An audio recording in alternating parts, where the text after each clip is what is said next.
I wanted to see. It's you're just telling me this for the first time now. Wow.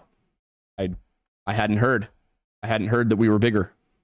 We are in fact bigger. You made us bigger. Hey guys, how you doing? Now the people can see us better. Yeah, exactly. Sorry we're a few minutes late. I wish I had a good excuse. I had to walk Ella, and Ella decided that she wanted to not pee for the first like 10 minutes we were out. And that's just what living with a husky is like. They are very independent creatures who know what they want and when they want it. They also know what you want and when you want it, and will not give it to you. Yeah, they're independent until they want attention, though. Oh yeah, and it's great having Ella and Archie, who are both attention-seeking breeds, because if one gets attention, the other needs it. It's great. Have they unified their schedules for attention? Unfortunately, they always want attention at the same time. Yeah, it also, now both of them, if I'm even just like giving Amanda some head scratches or something, both of them demand their head scratches. You're in the attention triangle over there. Yeah, wait till I have kids. I have no idea how I'm going to pull this off. It's just like, this channel needs my attention. Kids are going to need my attention. Amanda needs attention. The dogs need attention. You even need attention. Like, not as much. Just, some affirmation every now and then. I would say we mutually affirm each other when needed. Exactly. That's what matters. Anyway, once again, everybody, go Birds. It seems that it's going to be an endless cycle of go Birds at this point, because even when we're down, we're up. Who could possibly complain? Also, I'm literally at the Ren Fair, and I check the score. I'm watching Sire play. Yep. It's like 2 p.m. I check the score. I'm like, oh my God. We're down 26-7. How did this happen? My friends are in our group chat, like my high school friends, going crazy about it. Oh my God, this is horrible. It's Brian Johnson all over again. And then a couple hours later, as I'm walking back to see Sire again, I went to the Ren Fair this weekend mainly because one of my favorite bands, the band from whose music I get this tattoo, was playing at the Pennsylvania Renaissance Fair. I have a cool story about that I'll get to in a second. While you do that, I'm going to get something I forgot to set up. Okay. Just letting you know for when you start talking about it when I disappear. Sounds good. But yeah, so I'm about to walk over to see them. We're just checking out some of the last boots we wanted to look at, and then I look at my phone. I'm like, oh yeah, the game. I wonder what the score is, or was, I guess, by that point. I look down. It's 33-26. The Eagles just won, and I'm like, what happened? Yeah, I will say I wasn't able to watch this week's game because I was busy talking to a man about Windows, among other things. Okay. But my biggest concern, I will say, for as well as we're doing, I need to see a man about some Windows. Literally, I need to return some Windows. But yeah, as much as we're winning, I am very concerned about our inability to pass to our amazing receivers and our over-reliance on running Saquon up the middle infuriates me. What are you talking about? It works every time. 60% of the time, it works every time. 20% of the time, it works every time. That's the problem. But also, speaking of the Renaissance Fair thing, I have so many good things to say. We'll get into the meat and potatoes of the video in a second. I did plan this in a way that will eventually get us towards that. I did plan this in a way that will eventually get us there, and have this be a seamless transition. But Pennsylvania Renaissance Fair, first of all, one of the best constructed ones that I've been to. It is huge. There are a lot of buildings, a lot of shops, lots of events going on. But one of my favorite bands, Sire, it's SYR, they were playing this year at the Shamrocks and Shenanigans Day, the Celtic Festival. And we caught 2 of their sets. And as they finish up the second one, I'm going up to say, hey, great set, just introduce myself. I had DM'd with them before, and like to, tell them about the tattoo and stuff. But I'm thinking, all right, I got this thing in 2022, I think, maybe 2021, actually. It's been a while. So I'm just, go up and say hi. 20 feet away, the lead singer clocks me. And by the time I get to the stage, before I have a chance to say anything to the man, he's like, oh, hey, how you doing? How you been? I'm like, this man recognizes me. So after just a couple of seconds of me trying to process that information, he tells me that he watches our content and he loves our stuff. And I'm just standing there like the lead singer of one of my favorite bands, the only band that had something that meant enough for me to get a tattoo, knows who I am, and he's really chill about saying hi. So we chatted for a second. He might be interested in coming on History Unhinged, which I think would be really cool. Fly him up, talk about some Celtic folklore and mythology, and some of the inspirations for their music. But really, just a phenomenal like Celtic folk punk band. And you hear Celtic folk punk, and that seems like such a weird term. It makes sense once you listen to the music, and also live, they're just so much fun because they really do have the energy of like a punk or a metal group, and they're out there playing songs about like the Britons in resisting the invasion of Britain by Rome. Really just a cool group of people, really friendly, did phenomenal live work. Their recorded stuff is incredible. Cannot recommend Sire enough. Again, it's SYR. And another thing that happened at the Ren Fair was there were a couple of people who here and there, could tell who I was. It wasn't as many as recognized Steven when we went to the Kentucky Renaissance Fair. Do you remember? It was just every 5 minutes, somebody's like, oh my God, it's Steven. But it was like 3 or 4 people. And one of the people we passed was, who said something was, a little tent selling beard oil and soaps, a company called Viking Yerricks. It's spelled Viking Jerk. But I would have brought it with me, but I actually have been using the soap since I got it yesterday. And then the beard oil I meant to grab off of my counter, but I was in such a rush to get here that I forgot to. So I'll post some pictures, post a link to their stuff they sell online, just because they were being really cool. They gave us a couple of free little things, and I would be very happy to support their business. So I hope you guys will check that out. They're the size where they don't have the money to pay for a sponsored slot on a show like ours. So being able to give them a shout out is the least I can do. I will post about their stuff on Instagram, on Twitter, and here on YouTube. I'll put up a post because they were just so friendly and such cool people. And I ran into a waitress who works at Rivertown. Oh, no way. One of the shops at the Ren Fair. Yeah. No way. That's awesome. Yeah, Taylor, I think. Okay. So that was, it was just a really fun time. If you live in the area, Steven, Aiden, Gabby, and of course our women folk will all be there either next weekend or the weekend following again, for either Oktoberfest or for the first of their Halloween events. But with all of that out of the way, since we're talking about the Renaissance Fair, I can now talk about medieval history. Aren't I so good? Am I not so good? Are you doing okay over there? Yeah, so this is that monitor that we got. Yeah? That was going to make looking at all the chats a lot easier. You forgot to set it up? Yeah. And now you're struggling to figure out how to... Oh, I'm figuring it out. Up. I got 1 in 4 men. Isn't that the feet number? What? What? That wasn't even a forced one. What? Know about this? That's no. Yeah. No. I know that's a thing, but like not that many people. From what I hear. I think 1 in 4 men just have a problem of some kind. Like, 1 in 4 are colorblind, 1 in 4 like feet. 1 in 4 apparently are depressed, are struggling. It's probably more than 1 in 4 are depressed. Yeah, it's probably 1 in 2 now. Yeah, exactly. Whoo boy, things are not going well in the men's mental health fandom. You know what helps mental health, especially when you're living in a very imposing and sad area. Sailing across the sea to America. Exactly. Yeah, exactly. Like when your brothers are all killing each other because your dad didn't leave clear instructions about who's going to be king. It's amazing how much that has not changed over history. Yeah, it's really incredible. I mean, listen, this Moon-Eyed People story was... I had a lot of fun. Researching it. I hated writing this story so much. I could not figure out how to make it. I had a lot of fun once I finally got going. Okay. But I wrote the video in reverse, almost. Oh, the first thing I wrote was the Legend of Madoc and Welsh thing. Mm-hmm. And then I wrote the Moon-Eyed People from like in the history books thing. Mm-hmm. And then I went back and did the debunking part. So I accidentally wrote the entire video in reverse because I just could not figure out how to write it. And part of the reason was I really was expecting there to be more like pop culture lore about the Moon-Eyed People. Yeah, I was.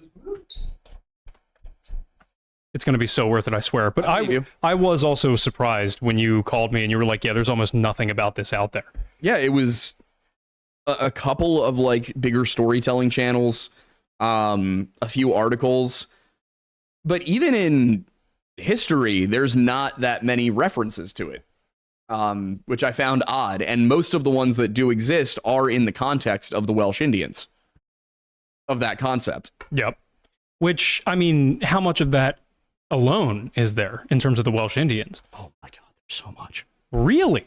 You're not related to the Moon-Eyed people. No, but even still, like that's something, considering that that's not something that I heard of. Granted, you know, we have a debated, well, my education was debatable. But to be fair, I didn't even hear about this in my medieval studies program. There we go. Partially because it's mostly relevant to the early modern period. But that's the thing, is this weird little poem, of which no full copies appear to remain, by the way. Interesting. This weird little poem written sometime in the late 12th century by a guy named Willem, like spelled like Willem Dafoe. Yep. Somehow spirals into a story that is so ingrained in the European colonial mindset that up into the late 1800s, like as we are completing westward expansion, they're still looking for the Welsh Indians. Really? Mm-hmm.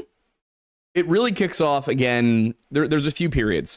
The story apparently was very popular when it first came out, to the extent that a guy who is best known for his translation of a story called Reynard the Fox, which is an old medieval satire, one that I've read, but I cannot remember a single shred of detail about. He's most famous for that. But in the prelude to that, in his introduction to his translation of Reynard the Fox, he refers to himself as the maker of Madoc. Interesting, okay. And the author of the Madoc story. And that's the question, is, did he make it? Was it completely and totally fabricated? Or was this a real event that he was present for and wrote about? Because the thing is, in the late 1100s, there were a lot of Flemish mercenaries coming over into Wales to fight wars for the Welsh. Because Wales has a very tiny population. Like, it's never been big. I was going to say, how small are we talking? Even today, I think it's only a few millions, like 9 million people or something. That's more than I would have thought, actually. Really? Well, given how small it is, but like I was thinking of in comparison to Ireland, but they have kind of an outstanding. Yeah. Also, Wales is, just take everything that makes Europe really dense and make it much worse. Oh, I was wrong. I overestimated by a factor of 3.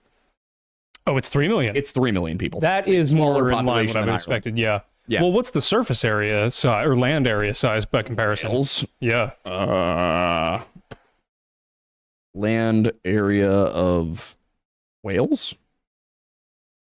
8,000 square miles. That's it?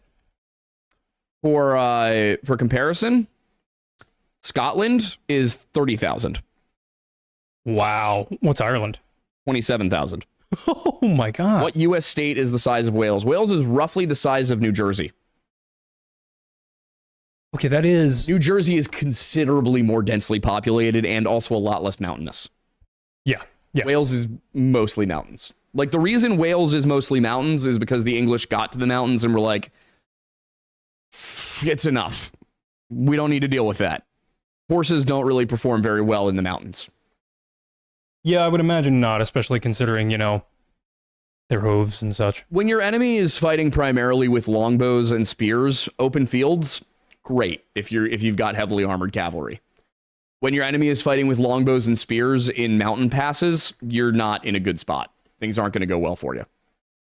Yeah, that does track. Yeah, it's not ideal. But yeah, so this story appears kind of out of the mists of history.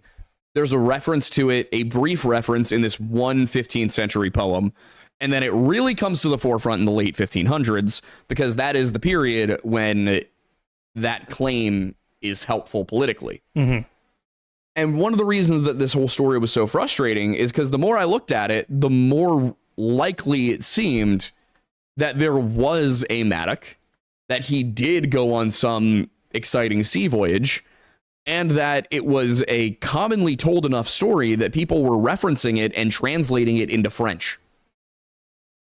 It was being translated into French. It was being written by a Flemish poet. Mm-hmm. And yet we have no original examples of it whatsoever.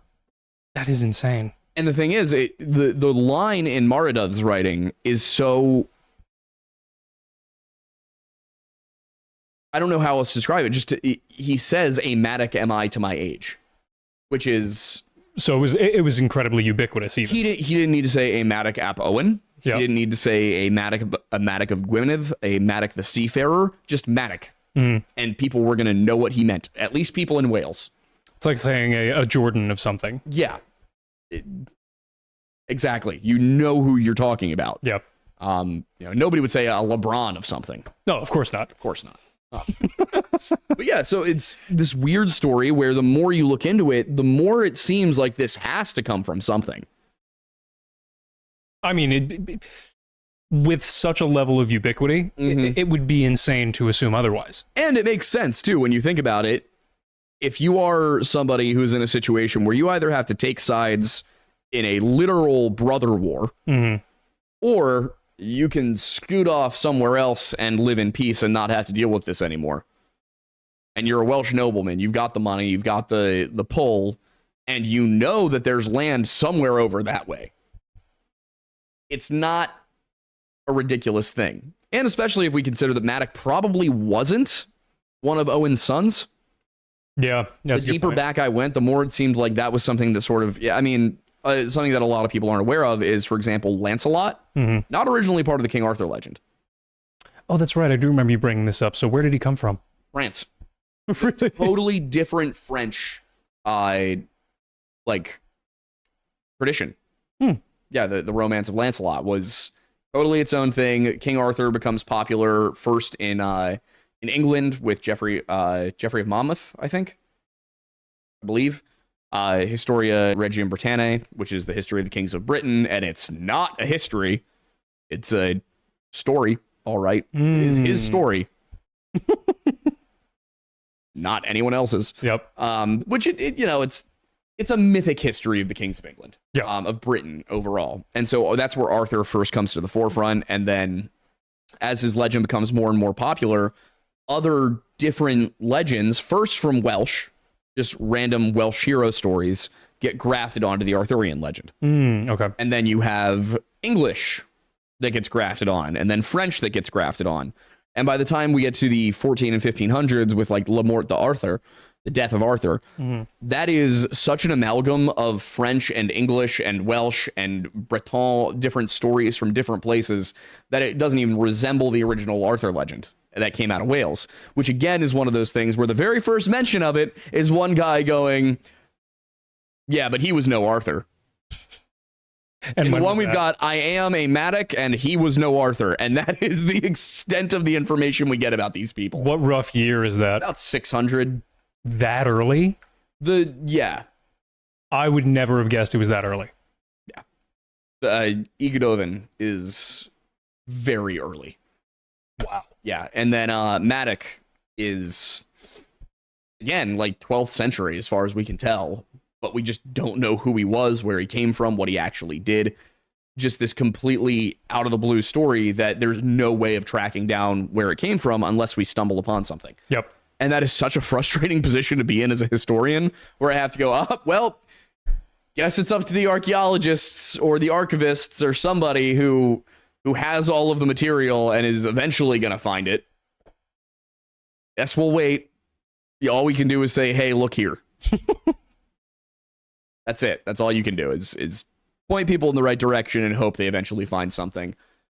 But that's the thing is, like, if this Madoc guy, first of all, it is entirely possible that a Welsh sailor traveled to North America in the 12th century, went, oh, this is cool, I'm going to go back, got back, told everybody about it, gathered together a colony, and then set sail again and just didn't make it.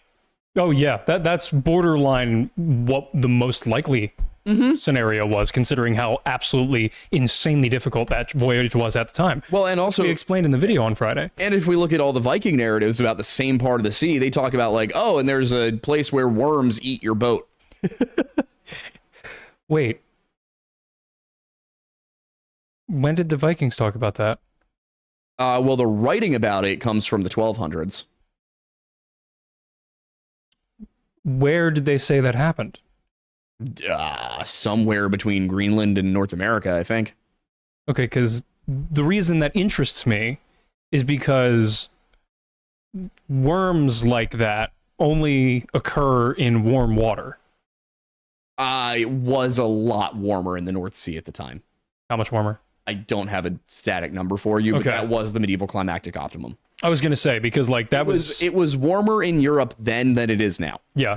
I was going to say, because like the reason why, and I may be getting this slightly wrong, but the reason why we started plating old ships, like, you know, back in like the golden age of sail, specifically with copper, was primarily to prevent the worms from eating the wood. And that was when we were around like the Gulf and the Bahamas and stuff, because prior to that, in the northern areas, it wasn't really necessary because the worms couldn't survive because the water was too cold. So that's interesting. I don't know. And that's another one of those things is like, is it that the water was warmer up there and the Vikings, as they're passing through, are just encountering the same thing that we encountered 500, 600 years later? Or is it that is something getting basically lost in translation across this game of telephone spanning 200 years before the event happening and it being written down in the form we have it today? Is it that there were worms of some kind in the North Sea? Is it that there was something else in the water, like an algae or something that was eating people's ships? Or is that basically a mention of them getting further south than we thought? Yeah. And that's it becomes difficult because all the evidence points towards, all the physical evidence we have points towards there being no Welsh colony and there being one Viking colony, one Norse colony that's in Newfoundland. And then there's all these little hints that suggest maybe there's more to it. And the hard job, not only as a historian, but as somebody who makes money from talking about history, which I guess technically every historian makes money from talking about history, because even if you're a professor, you're still being paid to talk about history. The difficult line to walk is, how do I continue asking those questions and explaining where those mysteries are without getting into Jimmy Corsetti territory or Graham Hancock territory? And I do want to differentiate between the two, because Graham Hancock is, in my opinion, an honest man with a lot of bad information.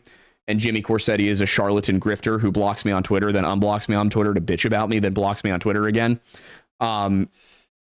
So also, I do want to check. Yeah. Just so everybody knows, if we do have to scoot exactly like 8:30 on the dot tonight, because we need to get out to the movie theater to see the new Conjuring movie, because that's involved in next week's work, in next week's video. So we got to scoot out for that. But if you can get all your questions in by 7:45, we'll get through as many of them as possible. And maybe even those of you in the audience, if you want to like the questions you want heard, that might also help. That way we can prioritize a little bit more easily. Yeah, that's actually, moving forward, why don't we do that? For those who are not super chatting, you have the power to decide which super chats we prioritize. Yes. So if you want to go and like them, that would help me figure out what you guys want to see and what you guys want us to read. I understand that we are getting to the point where it's hard to get through all of them. I also understand that giving you this power is relinquishing our ability to pre-check some of these. So we'll still pre-check them a little bit. Yeah, but I also understand it's like the top ones might be the ones that we don't read first. Yeah. So, be aware that if it's inappropriate or completely derails everything, that it might not get read. Yeah. So use your power responsibly. Yes, use your powers responsibly. Anyway, I do really quickly, I want to spend the next 15 minutes talking about the Moon-Eyed people, because that's yet another one of these mysteries where, okay, maybe this is just a weird little legend from an eastern group of Cherokee. The few people who actually managed to mention it to John Sevier and other explorers of the time. Or maybe this is legitimately something that the Cherokee encountered. And it is very easy to look at it and say, okay, well, they mentioned the mounds, and this one story says that the Moon-Eyed people built the mounds in West Virginia, and that was the Adana culture, so maybe the Moon-Eyed people are the Adana culture. What does that mean? And go from there. Part of the problem is that how do we know that that's reliable information? It's already questionable that the story we're getting overall is reliable and isn't a fabrication. How do we, am I going to trust the word for word version that I'm getting through that already bad source?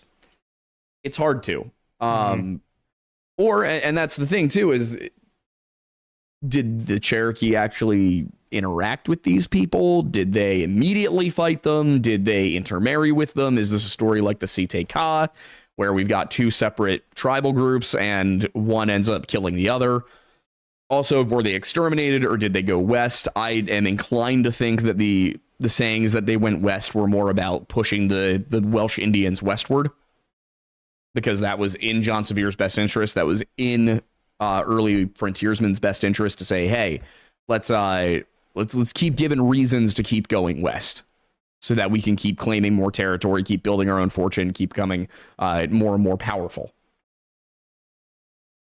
There is a chance at that. That again, the Cherokee weren't building stone battlements when we got there on top of mountains. Like Fort Mountain is a Native American site, but it's not a Cherokee site. Who put it there? Who put that there? Who put that there? Who put that shit there? Yeah, I'm looking at it. I'm kind of. I didn't read too much up on it because I was pretty confident that it wasn't built by these quote unquote Welsh Indians. Just because of the trajectory of where they would have been going, and the fact that if it was them, we probably would have found things further north and elsewhere. It wouldn't just be this one battlement in the area, and there are a few others like it throughout the Appalachians. But you look at it, it's clear that there was a monumental structure. There was a stone wall there, and we don't see much use of stone walls amongst Native Americans. It's rare, is the point. At least, especially in the Eastern Woodlands area. Why is it there?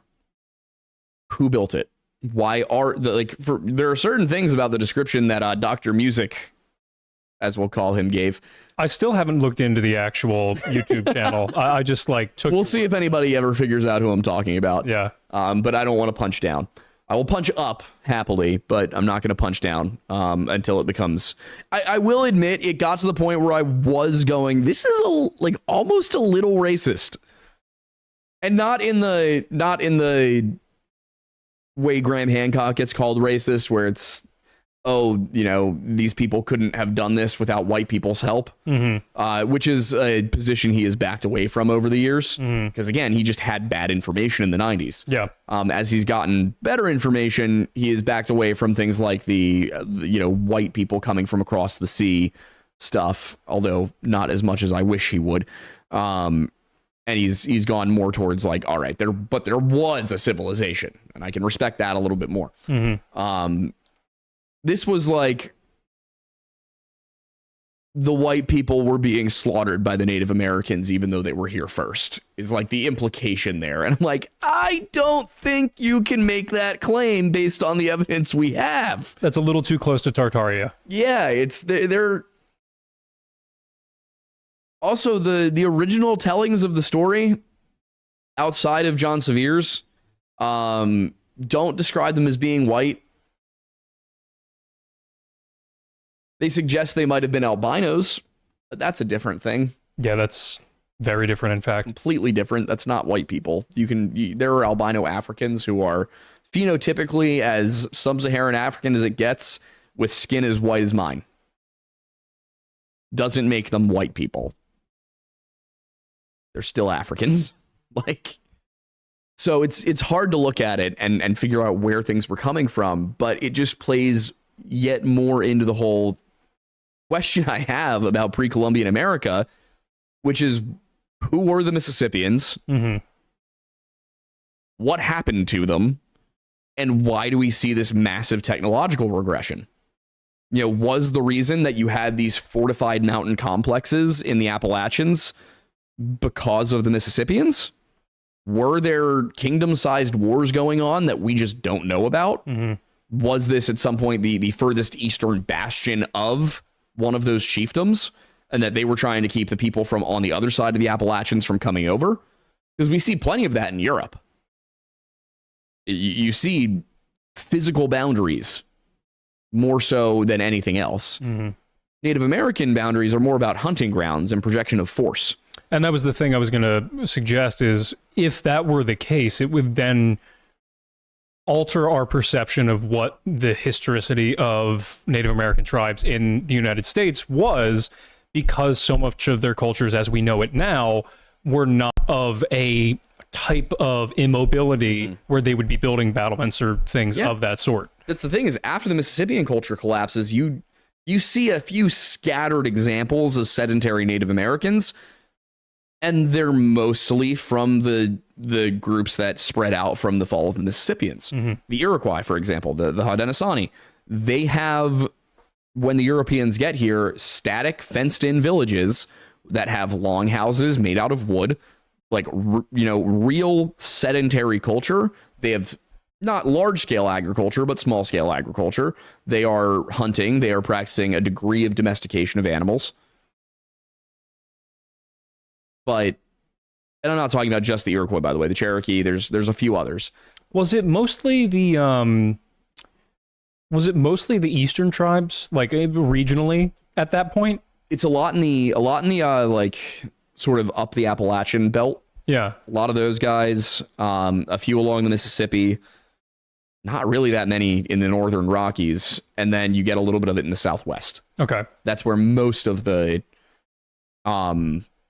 sedentary Native American cultures seem to be located for some reason. Which again, I don't have a guess as to what that is right now, but I feel like it's mostly geographical. Probably to an extent, but then why wasn't it later on? Like what happened to cause this group of people to go from something very similar to, from what I can understand, very similar to Celtic society, like pre-Roman Celtic society, to being nomads? Could it have just been numbers? Might have been, but that's the thing, is what caused the numbers to decrease like that?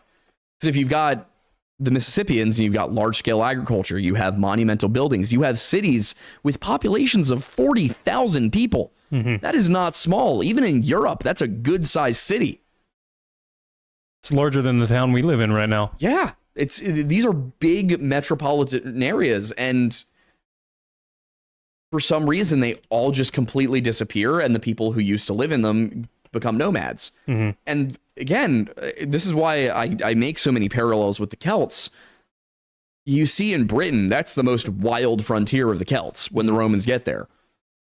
But they do have small-scale cities. They have hill forts. They have areas that are very, very high population. The Romans come in, Celtic society changes a lot. The Romans leave, Celtic society doesn't collapse into nomads. You don't have roving bands of people, even though the population isn't what it once was. The administration isn't what it once was. There are these waves and waves of Saxons coming across the sea that are driving people further west. Yeah, it's a much smaller area, but they didn't really revert to tribalism. They tried to hold on to the Roman way of life. And in some places they actually succeeded, especially Wales, where you had Welsh people managing to hold the line against the Saxons, largely because of the mountains and how difficult it was to cross that, and how accustomed the Welsh were to fighting in them. Was it the fact that there's more time? By the time, it's been about 400 years between the fall of the Mississippians and westward expansion that we're really pushing into like Lakota Sioux territory. Maybe, you say like between the DeSoto, probably the better number to look at is between the DeSoto expedition and when people are really encountering the Cherokee again, which is the mid 1600s. It's only 200 years. There's only 100 years between the DeSoto expedition and the first time that the English are encountering the Cherokee.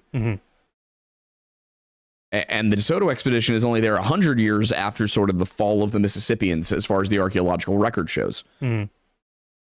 200 years? It took 200 years for this to collapse with no vestiges left? Since we're almost ready for question time, I have one last question for you in relation to that. Are there any other comparative cultures that you can think of that collapsed at that level, at that scale, that might be insightful to figuring out what possibly could have happened here? Not that I can think of. Really? I mean, you just don't see that kind of thing in European history, and you also don't see a lot of it in Near Eastern history because we know what happened in those cases, I guess. What are some things that happened in those areas? Well, for example, with the Levant, the Bronze Age collapse there is largely a result of wars, famines, the breakdown of trade networks, and then the invasion of the Sea Peoples. Which we don't know. It's a lot of exactly. It's another just total mystery. Who were the Sea Peoples? Yeah. We know a little bit. We think they were probably had something to do with Sardinia, and Corsica. They might have been where they are again. West of Italy. Okay. Yeah. So those would be. You are not helping us beat the allegations about mean? Americans being bad at geography. Well, to be fair, those are not modern terms. Sardinia and Corsica. Are they still used? Yes, those are still the names of the islands. Yeah, but I would imagine they're. What country are they a part of? I think they're part of Italy. Okay, yeah, but that's my point. Is like, they may. I don't know the name of every island in the Mediterranean, so they're big islands, though. Could you point to Ibiza on a map? Never had a reason to. Okay, all right. I might have a bias, as given the field. Yeah, I know the songs about it, and I know it's somewhere along the Mediterranean because everybody likes to party there. My guess is that it's on like the eastern side of whatever body of water is on the eastern side of Italy, is my guess. That's the Adriatic Sea, and no. East of Spain. Is it like an island east of Spain? Okay. Part of an archipelago. For whatever reason, I thought it was like it's okay. Part of a coastal city. It's okay. We're going to do some map work. You and me. I know a lot of the UK. I know a lot of the US. I have been to Valencia. I'm proud of you. It's just, I'm trying to garner back any semblance of whatever. But with that, since we have a prior engagement that we need to get to, the first question that comes to the top of the list is from Chemo for $20. Okay. It says, there was a series of unsolved murders in the town I used to live in. These happened in 1946. They're known as the Texarkana Moonlight Murders. Was hoping this might pique y'all's interest. Love the channel. Keep everything up. Texarkana Moonlight Murders. Also, thank you. Texarkana Moonlight Murders. What do they say? Also, Captain Cat. Hope the flight's going well. The Texarkana Moonlight Murders were a series of unsolved attacks by a masked killer known as the Phantom Killer in Texarkana, Texas, and Arkansas. That explains the name. In the spring of 1946, the killer targeted young couples on Lover's Lane, resulting in 5 deaths and 3 injuries over a 10-week period. The case gained national attention and was the basis for the 1976 horror film The Town That Dreaded Sundown. I gotta say, that's definitely a trope. Yeah, the title, The Phantom Killer of Texarkana, would absolutely do numbers. Oh, yeah, this one's definitely getting on the list. Yep. Shortly following that is going to be one from Hobo Sam 21 for $5, 17 likes. Says, Nico Ortiz on Man vs. Morning explained how channels with enemies can have views nuked by others. Might be worth looking into. Channels with enemies? So, like, any of the FE people or the Tartaria people. Yeah, but how are we going to get nuked because of what Austin Whitsitt thinks about it? It's a great question. I guess that's why it's worth looking into. Man, YouTube is circling the drain. Flankers and flat earthers ruining my good times. Can we put that on a shirt? Probably. Amazing. Holly Jameson for $10 and 20 likes says, can you please look into the unsolved double murders of Heidi Childs and David Metzler? They were Virginia Tech students found shot in the parking lot of Jefferson National Forest in Montgomery County, Virginia. Hang on. Ooh, I had a yawn. All right, what was it? Oh, hang on, I just rolled away. It was the murders of Heidi Childs and David Metzler. They were both VA Tech students found in the parking lot of Jefferson National Forest in Montgomery County, Virginia. All right, and I've got that pulled up from the Virginia Cold Case database. So I will definitely take a look into that, because that is exactly the kind of thing that we cover. Yeah, we've got a whole list of things that we reference in terms of what we're going to research. Yeah. I'm actually added to it. Yep. And then with so new update for the channel here. We may, we're having a trial run this week, but we may have an editor taking over for me on the Friday videos, which means I will now have time to run every other element of the business that I haven't had time to. So that'll be fun. Part of that's going to be outfitting the studio. But part of that is also going to be helping Mattis do some research by doing preliminary interviews with some people that are going to be, featured in some of the stories in the future. So Indeed. Yeah, so moving from one element of production to another. I guess from post-production to pre-production, I guess, which is nice and is fun. Also, I don't know if you saw, Wentz is getting the start against Colts. Oh, really? Yep. That'll be interesting. Proud of the man. He deserves it. It's understandable. If it can't be us, I hope it's the Vikings. With him. That's fair. If it's McCarthy, you can I don't know. I really want to see. You can stay seated, Michigan boy. I really want to see Josh Allen in the bowl. He's earned it. I know, he has. He has. Yeah. All right, next. Next is going to be from Ellen de Howler Werewolf Queen for $50. Thank you. And 18 likes saying, number one, do you guys have any theories, assuming that they're real, on what happened to the Moon-Eyed people? I feel like we did. Yeah, if they cover if they were real, stories of one tribe coming in and displacing or eradicating another tribe are not uncommon, not just in North American history, but all tribal history. Just happens a lot. So I think that I would be very surprised if they were beating the brakes off of these people so badly that they came begging for peace terms and they just kind of let them leave to go west, because they had already come from the west. Usually you don't push somebody through the territory you've just come from, you push them away. Yep. So I would, if they were fighting these people, I would expect them to push them east over the Appalachians, not west towards the Missouri. The fact that we have zero idea who they were doesn't bode well for them having survived. I think probably if this was a war, if this did happen, then it probably was they fought them basically to eradication. Unfortunate, or but it makes enslave sense. them. Yeah. Sorry, it just reminded me of the little bit about a certain poet that we found out over the weekend that I will not. We can't divulge. Yeah, we cannot, unfortunately. Part two of that question is for the missing people whose cases you've covered a few weeks ago. Any theories on them? Oh God, I don't know which ones that's a reference to. It's probably going to be the Rainier disappearances. Yeah, Rainier. So there's a number of disappearances from Rainier. The majority of them are not weird. As with most of the things we've been covering.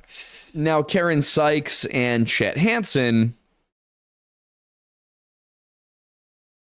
Chet Hansen, I think that there's probably more possibilities for where he could have ended up. Because again, the point of separation for that is we just know he left his car in the parking lot.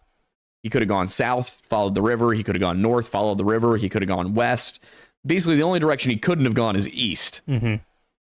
And there are a lot of places you can get lost. I think part of the reason that one is so weird is that he basically would have had to have gotten injured to not have been found. Mm-hmm. Or he would have had to have deliberately gone really far off trail. Because again, this is not a huge area. Yeah. This isn't like when somebody goes missing. For example, Aaron Hedges went missing in a spot where there were so many places he could have gone, especially because he came in on foot and had to hike 10 miles in to get there. Chet was parked at a trailhead. Like, he either got, and the trailhead did not go that far. Mm-hmm. He wasn't overland hiking. He wasn't prepared for that. He wasn't out there with his camping gear. He was going in to take a picture and coming out. There's really only so many ways he could have gone. And there, if he got into that valley, or into that drainage for the, I think the Kotsuk Creek, there's really only two ways out. Either you go all the way up through the valley, at which point, why did you do that? Or you come back down the way you went in. And the trail just follows the creek all the way down. Mm-hmm. Other than that, there's a couple of ridges, but if you're in there to do what he was doing, again, he wasn't there to mountain climb. He was there to go in, take some pictures, and leave. It doesn't make sense that he would have gone off trail in the first place unless he lost track of it. And even then, all you need to do to get back down is follow the creek. Mm-hmm. So that's the weird part about him. With Karen, it's even weirder because, again, every single decision she would have had to have made to get where she was found makes no sense. Unless she was being chased there. Yep. Which, again, is the only thing I can really think that it would have been. And what would have chased her and not caught her? Just a 74-year-old woman. It's a mountain lion, it's going to catch her. If it's a bear, it's going to catch her. If it's a wolf, it's going to catch her. If it's a person, it's going to catch her. Mm-hmm. So how did she end up over there? Did she go over the mountain? That doesn't seem likely to me. Did she, I mean, one thing I could see is that maybe she was like, got lost up there somehow or lost track of the trail, whatever. Took a look into a cave thinking, maybe I'll hang here until people start searching for me, and then somehow came out on the other side of the mountain. I don't know. Like I said, the reason I ended up going with those two is that, I genuinely can't think of an idea for what could have happened. I feel like that they had to have been chased maybe, but it doesn't seem like it would have been a serial killer because there's not a string of disappearances connecting the two of them. There's not and also there's no similarity between them other than that they were on that trail. Yep. And you would think that if that were the similarity, there would be more deaths along that trail. Just doesn't seem like it. Yeah. And the last part of that question is going to be clarification on the Welsh Indians. What, how misnomer? Please explain. And I believe we kind of already did that a bit earlier. So I just want to let you know that we did in fact see that. Welsh Indians is the term used for Madoc's alleged colony that people use to say, okay, well, we have a claim to North America. And that then Jefferson was like, okay, while you guys are out there, Lewis and Clark, find the Welsh Indians, please. They didn't, which Dr. Music said they did. Frustrating. I'm frustrated, Aiden. Understandably so.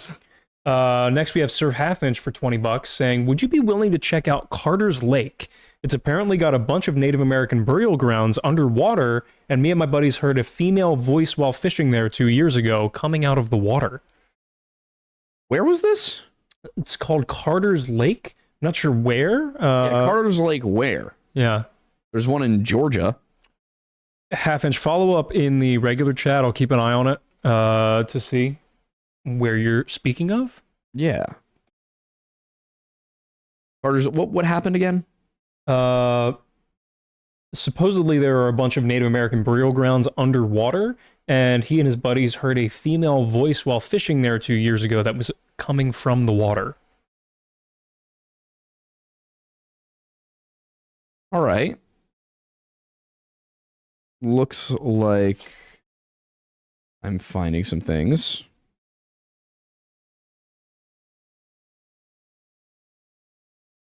This might be worth a look, even just for a cool thing. But if you want to send me a little bit more about that experience you had, I might be able to make something of it. But I would need to know what the experience was.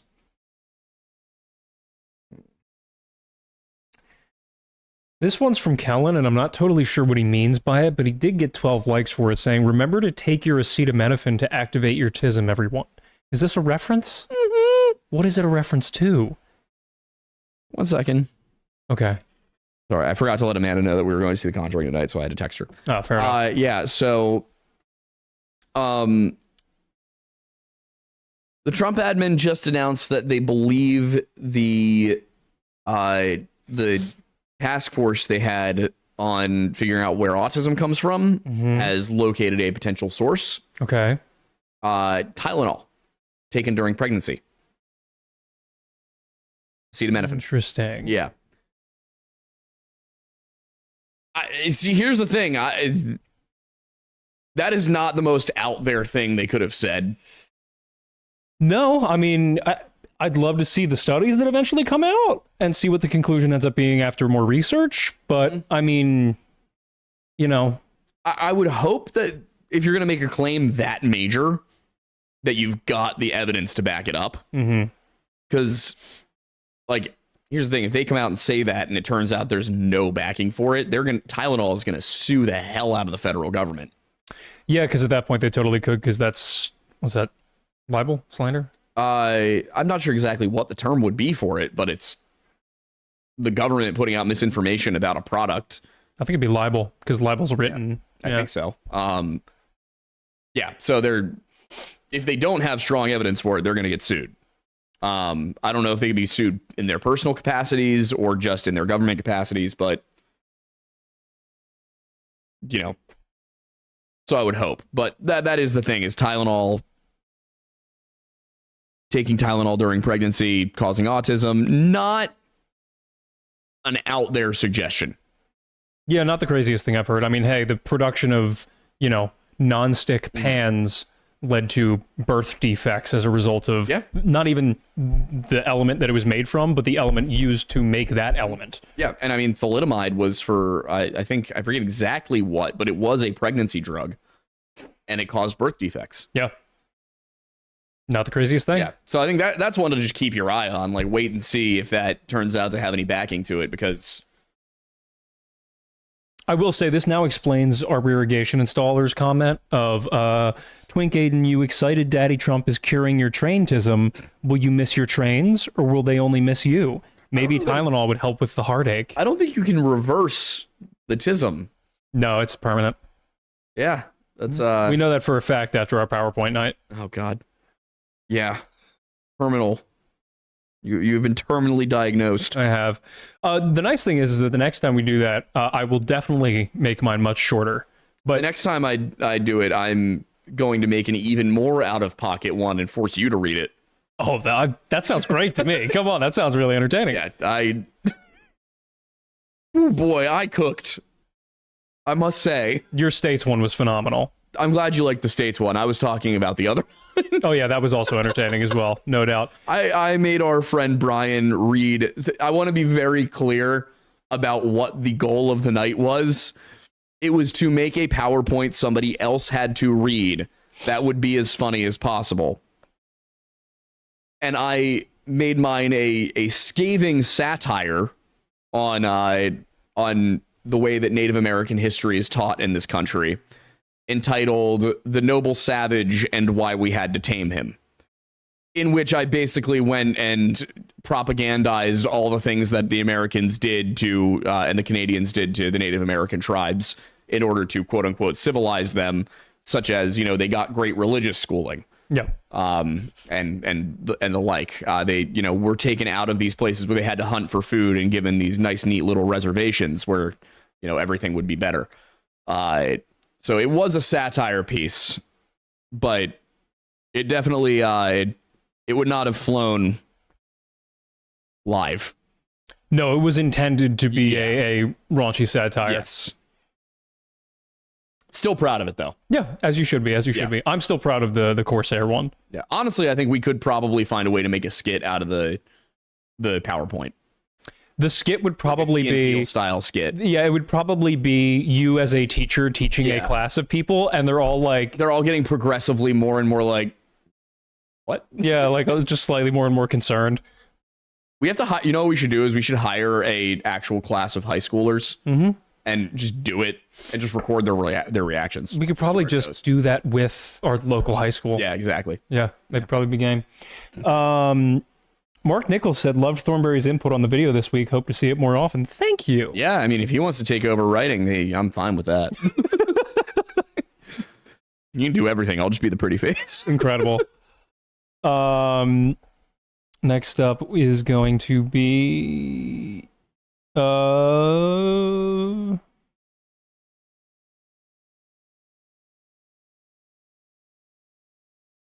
back past that.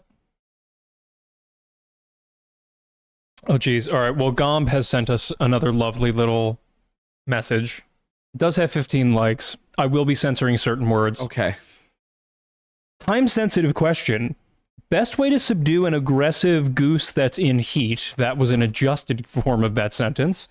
Also, I spent 20 minutes working on a roof during a storm today. I am Watusi.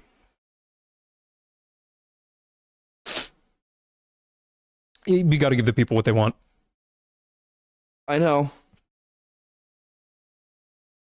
God, moderating everything about this channel is such a nightmare. And we love our mods for that reason and many more. Have you seen what's going on in our Discord right now? Nope. No, I barely touch the app anymore. There's so much. There's too much happening in there, and it needs to stop. Is it their fault? Are you guys doing this? Well, I think it's been handled. Mix between people not knowing where the line is, and people not knowing how to not be offended by stupid things. Yeah, two extremes. Got it. Yeah, so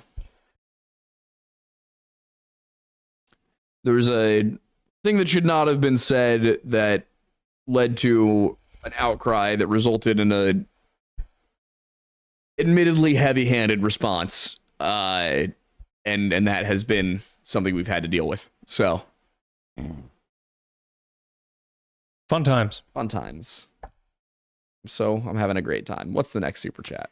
Well, we have Askalor for $5 asking another stream for an episode covering the Finno-Korean hyperwar and its consequences, and I feel like that would be a perfect thing to talk about on History Unhinged. It would be. A Finno-Korean hyperwar episode where Steven and I pretend it's real might actually be fun.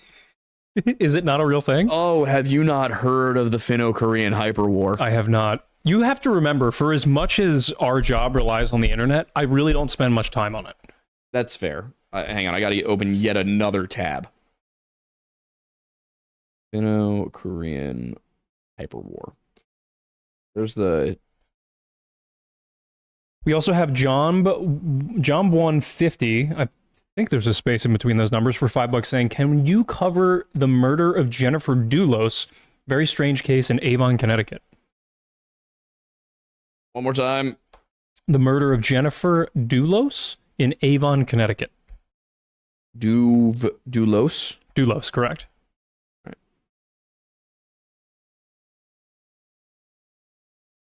Pulling it up. Oh, this was pretty recent. 2019. Oh, wow. Yeah, I can also add that to the list. I'm trying to find...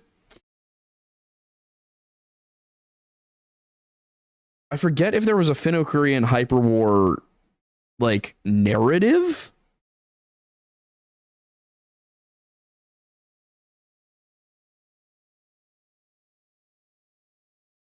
Yeah, I can't remember. To give you an idea, the top from Uncyclopedia. Mm-hmm. The Finno-Korean hyperwar, also known as the Hwan-Somi hyperwar, was an ancient war between the two most powerful empires in the world at the time. The Proto-Finnic Holy Roman Cognate faced off against the Hwan Empire in a cataclysmic conflict that crashed the world with almost no remnants of humanity. Few groups survived the war, which claimed both the Proto-Finnic Cognate and the Hwan Empire. It is well known for bringing the end of the Hyper Era and tossing the world into a dark age. Oh. It was fought from 12,245 to 12,172 BC. It is commonly debated how great of a role the secondary powers, such as the autistic dog sled riding Yupik Eskimos, played in the war. as it is suggested that the important powers like the Armenian pipe-smoking autocrats, the North-Zogs, and Egyptian technocracies allied with the Yuan to stop the Finnish alongside the pre-Irish holy jihadists and neo-Swiss banking fanatics. The rest of this contains terms like Finnish India, known multiverse, experimental hyperspace missile strikes, followed by the outbreak of autism by the last emperor of the Yuan Empire. Neither empire lasted long, and humanity reverted back to cave dwelling and believing in religion again.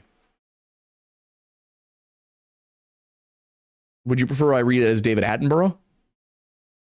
I don't think I can. Please, no, I'm not going to say that. What are you going to say? No, not doing it. No, but we absolutely have to do an episode on that. Yeah, well, you got to understand the commanders and leaders. For example, on the Finnish side, we've got Kagan Väinämöinen, the ultimate von Habsburg, Katun Lupa Capitolina, yeah, Tros von Habsburg, Spurdo Sparde the first Spurdo, First Sparta Sparto the first Spurdo, Spurdo Sparta the second Spurdo, Fred McFeely Rogers, Genghis Khan, Gaius Julius Caesar after 7957, Nge Oliawap of Lemuria, Tiemo the Disputed, John Helldiver, that's got to be a recent addition. Yeah. Chewbacca, Racism, the person, Chief Vino, Heinrich Ralla, and King Von. That's on the Finnish side. I heard Heinrich and Von. I was waiting for the third part. No, Heinrich Ralla and King Von. Yeah, no, I know. But oh, yeah. Then on the other side, you had Emperor Kim Il-sung the First Kwan, Empress Syeondeok Kwan, Joseon the Bold, Girls' Generation, SNSD, I assume that's a K-pop reference. Must be. Jackie Chan holding an infant in a ladder factory. Obi-Wan Ken Kenobi, Gaius Julius Caesar until 7957, Van Darkholm Dungeon Slave Master. Wait, Kenobi, like Ken Kenobi as in like I'm Kenough Kenobi? He has his own page. It's just Obi-Wan Kenobi. Okay. John Halo, Thanar Smith, Dorian Papa, Marnius Calgar, Jadar Jekshuzwer, Miss Lag, NBA Youngboy, The Immortal, and John Automaton. Wait, like The Immortal as in from Invincible? I have no idea. It must be. It just says The Immortal. Yeah, that's absolutely from Invincible. What? Which, if anybody has any season 4 thoughts and ideas about what's going to be happening, let me know. Strength, because it's set up like Wikipedia for wars. Mm-hmm. On the Korean side, in total, 122,700,000 at peak, including 500 Imperial Jedi Knights, 20,530 augmented cavalry, the Great Imperial Starfleet, 5 Snow Striders, 60... whatever the fuck that says. 60... hang on, where? Wait, Fatalai, I guess. 300 million proto-ninjas. Yeah. 1 Automaton's Factory Strider, Jackie Chan. 1.3 million Fanars, the Ultramarines chapter, a Xenomorph Hive, the entire Happy Canteen feeder. Now, on the other side, there were 110 million warriors at peak, including 2,100 Ursine cavalry. Do you know what that is? No. Bear riding cavalry. As in, yeah. Must have been from Russia. Ursa Major, all that, yeah. 32,500 pre-horse archers. What is a pre-horse? I assume... Does that mean horse archers but without horses, or does that mean I assume, archers riding proto-horses? No, I assume that's just archers without horses. John Helldiver. The Lemurian Feet Soul Division. Wait, I need to know. In the Helldivers universe, is there someone named John Helldiver? I don't think there is yet, but I will say, if you want to see John Helldiver, come watch my streams on Friday. There you go. Because I am John Helldiver. Except sometimes I'm very much not John Helldiver. Sometimes none of us are John Helldiver. Are you that Helldiver? No. Last time, dude, we were playing a mission the other day, and it was some of the most grueling fighting we've ever been through. Literally just We get in, it just immediately bot drops. Just constant, over and over, fighting for our lives. It was fine. It was great. Anyway, 2,500 Swiss mercenaries, a Tyrannosaurus Rex. Only one? Only one, and a battle mammoth. The magic pencil. Wait. Like from that cartoon? No idea. 85 enchanted shotguns. The Predator. And 500,000 PDF files. As in literal PDF files, like .pdfs. Yep. So we're doing an episode. Casualties and losses column. I'm sorry, I'll be done after this. On the Finno-Korean or the Finno-Cognitive, whatever, the Finnish side. Yep. 40 million dead, 12 wounded.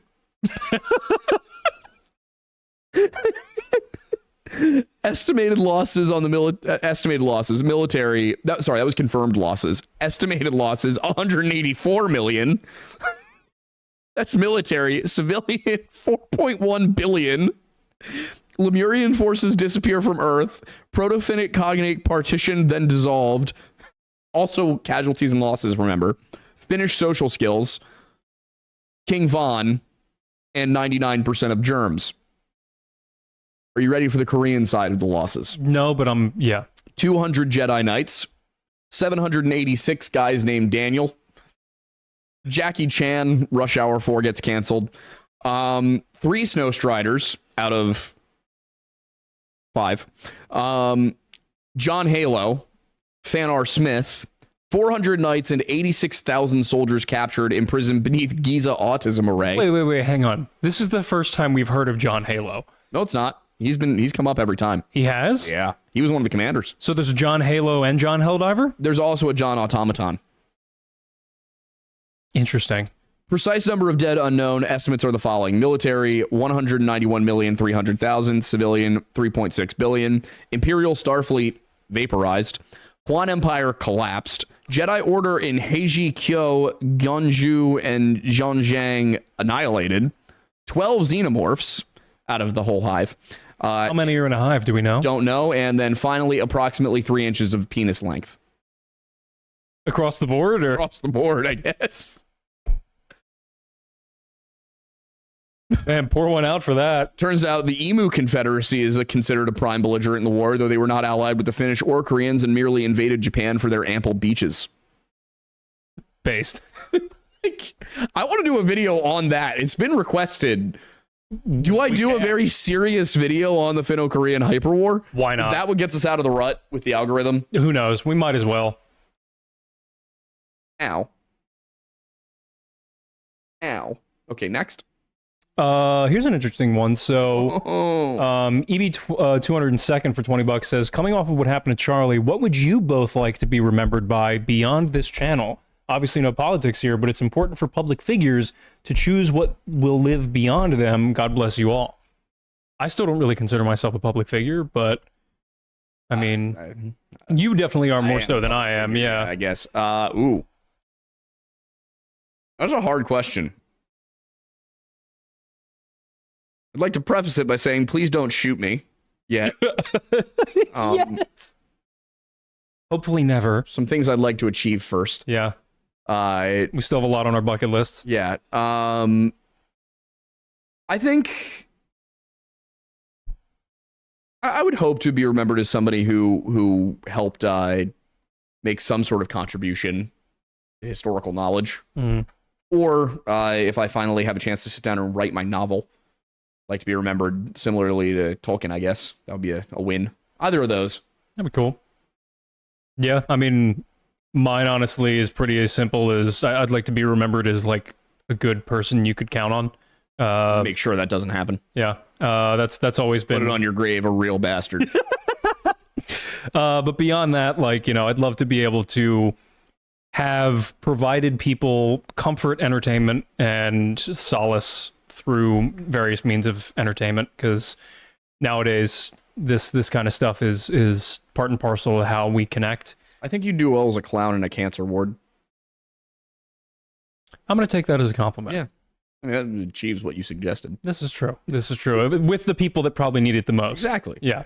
But yeah, that'd be my goal. Okay. Staying with a slightly somber tone, because this one's kind of important. He followed up with saying, I'm assuming it's a he, sorry. Might have been a she. Says, also, boys. God. What? Says, also, boys, I'm going to rehab for alcohol. Oh, good. Love all your videos and prayers for you both. Any encouraging words before I leave? God, I have to put on my serious face now. I did not been doing a good job of that tonight. Yeah. I think just remember, the pain is temporary. I never went to rehab for the problems I had with alcohol, but I do know that it's a conscious choice every day to not just grab a bottle of whiskey off the shelf. So I think that you've already made the first and most important step, which is recognizing that you need help and, recognizing that it's not something you can do alone, because for a lot of people, they can't.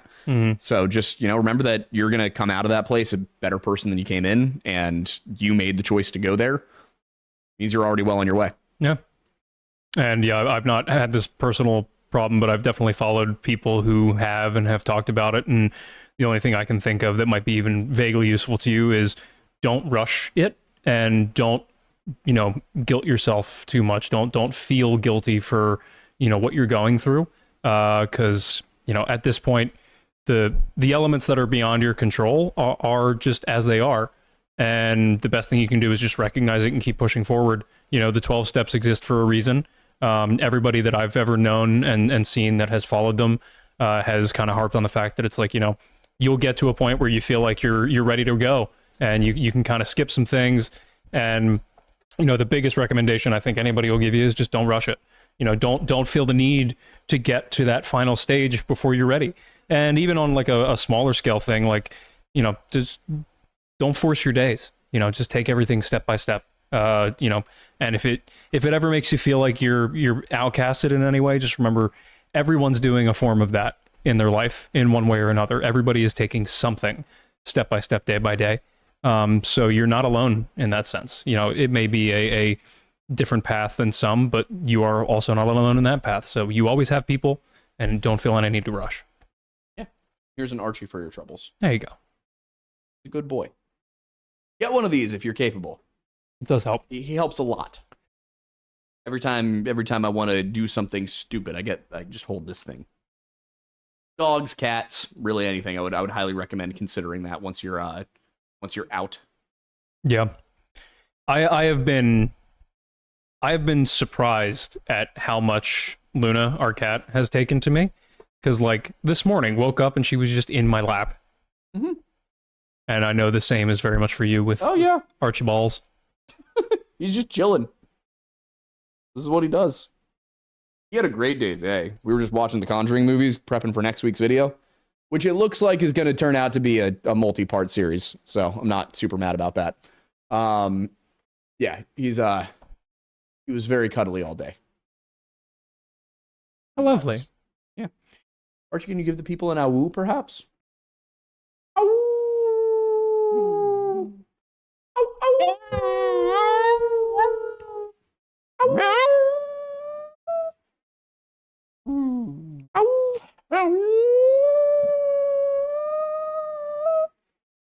Awoo! He's so good. He is. He really is. What a champ. Next from Ice or Icy, ICEE. For $10 saying, can't stay long, gonna listen tomorrow on a 14-hour drive. Good luck. Says, can you look into bodies turning up in Houston bayous? Also, both my wife and I were rebaptized yesterday after years of being in and out of church. Oh, congratulations on the baptism. That's awesome. And bodies showing up on Houston bayous. That would seem to be the vibe. For better or worse. Houston bayou?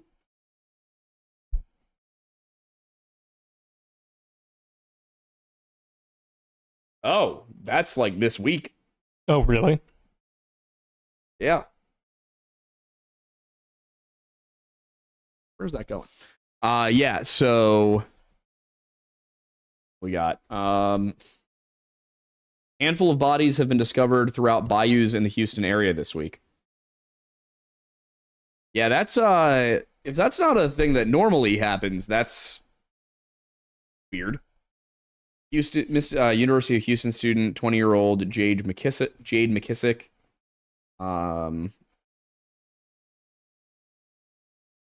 Yeah. Let me see if I can figure anything out. I'm always hesitant when it comes to ongoing stuff because there's a lot of information that usually just isn't public yet. Mm-hmm. But I'll take a look for sure because that's reminds me of like Lady Bird Lake. You know, is this something that it's like it's weird that they found 5, but they usually find 1? Yeah. That's a little different from they never find any and they just found 5. Yeah. Yeah, very different story. Similarly, another recommendation, Caden Salness for $5 says, "Hey, Lord lads, could you look into the Klein brothers' disappearance or the Piper kidnapping in St. Paul, Minnesota? Both are interesting in their own right." I just looked up Piper kidnapping, and what was the other one? The other one was the Klein brothers' disappearance, which I feel like has been recommended to us before.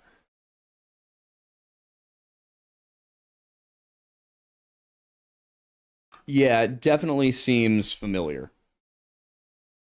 Also, when we're wrapped, if you want to like send me all the tabs that you have open, I can put them all in the sheet. Yeah.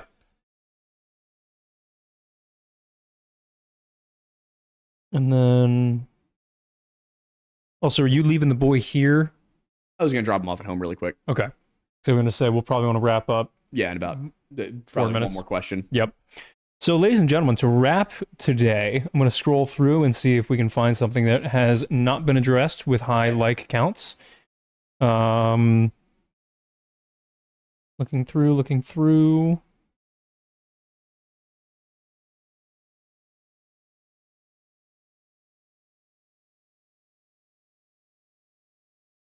Rigger Crafts says, "Hi, great meeting you at the Ren Fair." Oh, hey. Yeah, I will have the products with me for next time. Unfortunately, I forgot the oil at home, and I was using the soap in the shower. I smell great, though.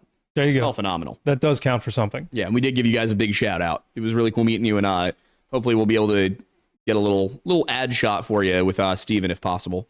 Love to give you some UGC for that, for posting on your socials. Anything else? Nothing really that is relevant in terms of questions or anything like that. Yeah, give us something with a lot of likes then. The last one with the most likes that I can find is relevant, and we kind of send the same wishes out into the universe, which is from Wolflord Brand for $5 saying, if our great and terrible intern Overlord is in the chat, hi, we miss you. The Aidens don't let us stay up later, watch TV, or drink name brand sodas. Oh boy, I haven't heard from Sophie in a while. How's she doing?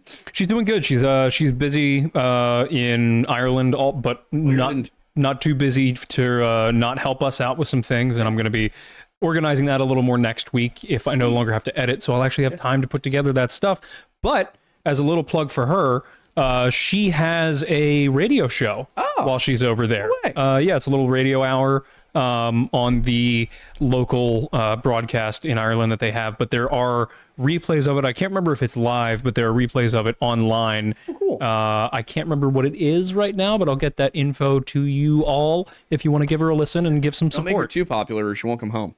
Yeah, right. We need to find a new assistant. Yeah.